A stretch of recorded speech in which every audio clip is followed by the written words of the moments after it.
안녕하십니까. 오늘 이 시간에서는 특유재산에 대해서 설명해 드리겠습니다. 이혼 상담을 하다 보면 가장 많이 듣는 질문 중 하나가 있습니다. 변호사님, 제가 결혼 전부터 가지고 있던 아파트나 부모님께 상속받은 땅도 나누어야 하나요? 라는 질문입니다. 즉, 결혼 전부터 있던 재산이나 혼인 후 상속받은 재산이 부부재산 분할 대상에서 제외될 수 있는지 문제입니다. 오늘은 이 특유재산이 재산 분할 대상에서 빠지기 위한 요건과 결혼 전 부부재산 계약에 대하여 말씀드리도록 하겠습니다. 민법 제830조 제1항은 다음과 같이 규정하고 있습니다. 부부의 일방이 혼인 전부터 가진 고유재산과 혼인 중 자기의 명의로 취득한 재산은 그 특유재산으로 한다. 따라서 특유재산은 혼인 전부터 각자 소유하고 있던 고유재산과 혼인 중 일방이 상속 등으로 취득한 재산으로 구성됩니다. 민법 제839조 2 제2항은 당사자 쌍방의 형력으로 이루어진 재산을 재산 분할의 대상으로 규정하고 있습니다. 대법원은 이 민법 규정을 근거로 특유재산은 원칙적으로 재산 분할 대상에서 제외된다고 판시하고 있습니다. 특유재산이 재산 분할 대상에서 제외되기 위해서는 다음 두 가지 요건을 충족해야 합니다. 첫 번째, 혼인 전부터 소유하고 있던 재산이거나 혼인 중 상속, 증여, 유증으로 취득한 재산이어야 합니다. 두 번째, 다른 일방이 해당 특유재산의 유지나 증식에 적극적으로 협력하지 않아서 상대 배우자의 기여가 없어야 합니다.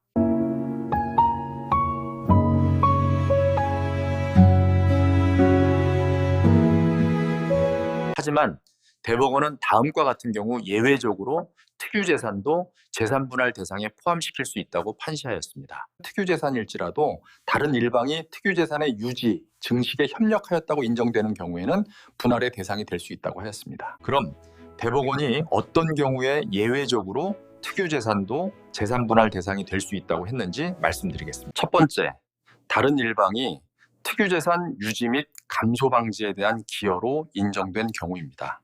특유재산인 부동산에 부과되는 재산세를 부부 공동생활비로 납부한 경우, 부동산 관리비, 수리비 등을 공동으로 부담한 경우, 특유재산을 담보로 받은 대출의 이자를 함께 갖다 나간 경우, 가사노동 등을 통해 간접적으로 재산 유지에 기여한 경우입니다. 두 번째는 다른 일방이 특유재산 증식 및 가치 상승에 대한 기여로 인정된 경우입니다.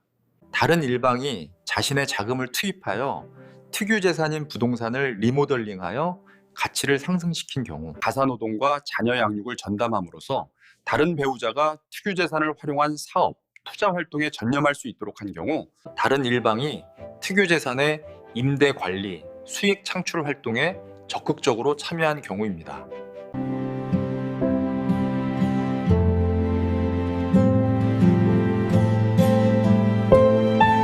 여기서 주의할 점은 대법원은 특유재산에 직접적으로 기여하지 않았지만 가사노동 등으로 간접적으로 기여한 경우도 인정한다는 것입니다. 이번에는 대법원이 특유재산임에도 재산분할 대상이 된다고 인정한 사실관계입니다.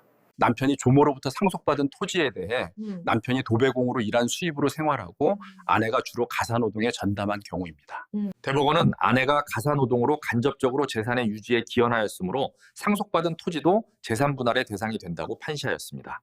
이번에는 법원이 특유재산으로 재산분할 대상이 되지 않는다고 판단한 사실관계입니다. 남편이 보험 수익자인 아내의 교통사고 보험금을 대리 수령한 경우 해당 보험금은 아내의 특유재산으로서 그 보험금이 쌉방의 협령으로 이룩한 재산이라고 볼 수 없어서 재산분할의 대상으로 삼을 수 없다고 판단하였습니다. 중국인 여성과 한국인 남성이 국제 결혼 중개업체를 통해 결혼해 실질적인 혼인기간이 1년 4개월에 불과하였고 그 기간 중에도 잦은 다툼으로 별거하면서 아내가 가사에 소활하였다면 남편이 혼인 훨씬 전에 취득한 아파트는 특유재산이고 실질적 혼인기간이 매우 짧으면 그 기간 중 아내가 적극적으로 남편의 특유재산 유지에 협력하였다고 보기 어렵다고 하여 아내가 남편을 상대로 한 재산분할 청구 소송에서 혼인 전 취득한 아파트는 재산분할 대상이 될 수 없다고 판단하였습니다.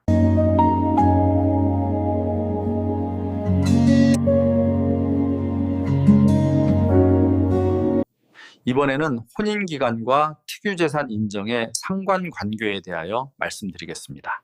판례와 실무를 종합하면 혼인기간은 특유재산의 재산분할 포함 여부에 중요한 영향을 미치는 것으로 판단이 됩니다. 3년 미만 단기 혼인 기간인 경우 혼인 전 취득한 재산은 특유재산으로 인정되어 재산분할 대상에서 제외될 가능성이 높습니다. 3년에서 10년 사이의 중기 혼인 기간인 경우 구체적 기여도 입증에 따라 특유재산도 분할 대상에 포함될 가능성이 있습니다. 10년 이상 장기 혼인인 경우 특유재산도 재산분할 대상에 포함되는 경우가 많지만 기연도에 따라 분할 비율 조정이 됩니다. 특히 최근 하급심에서는 혼인기간이 10년을 넘어가면 특유재산도 재산분할 대상에 포함하여 판단하는 경우가 많아지고 있습니다. 다만 특유재산이 재산분할 대상에 포함되더라도 법원은 재산 형성의 기염도 고려하여 분할 비율을 조정합니다. 혼인 중 공동으로 형성된 일반 재산의 경우 혼인기간이 길어지면 재산분할 비율이 거의 50대 50이 되지만 특유재산은 혼인기간이 길다고 하더라도 재산분할 비율이 20대 80 또는 30대 70 정도로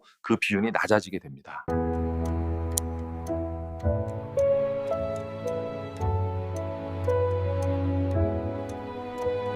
그럼 특유재산 분쟁을 미리 예방할 수 있는 방법이 있을까요?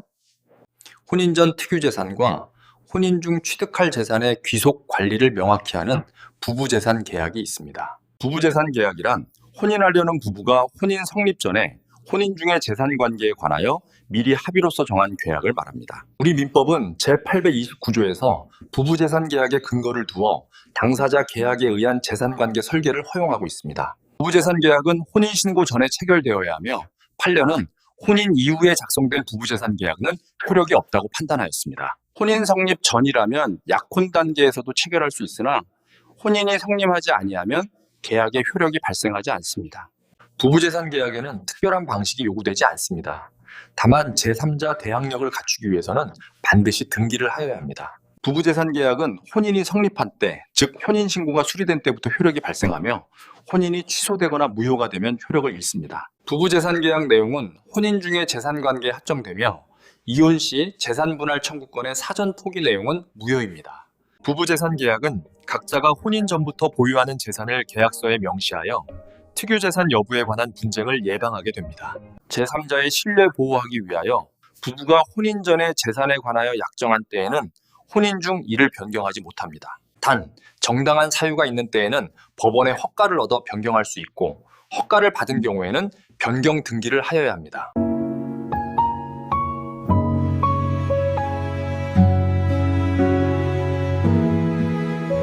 이상으로 특유재산이 인정되기 위한 요건과 특유재산 분쟁을 예방하기 위한 부부재산 계약에 대하여 말씀드렸습니다. 오늘 말씀드린 특유재산과 부부재산 계약에 관한 정보가 여러분의 소중한 재산권을 보호하되 실질적인 도움이 되길 바랍니다. 가사법 전문 변호사 안경진 변호사입니다.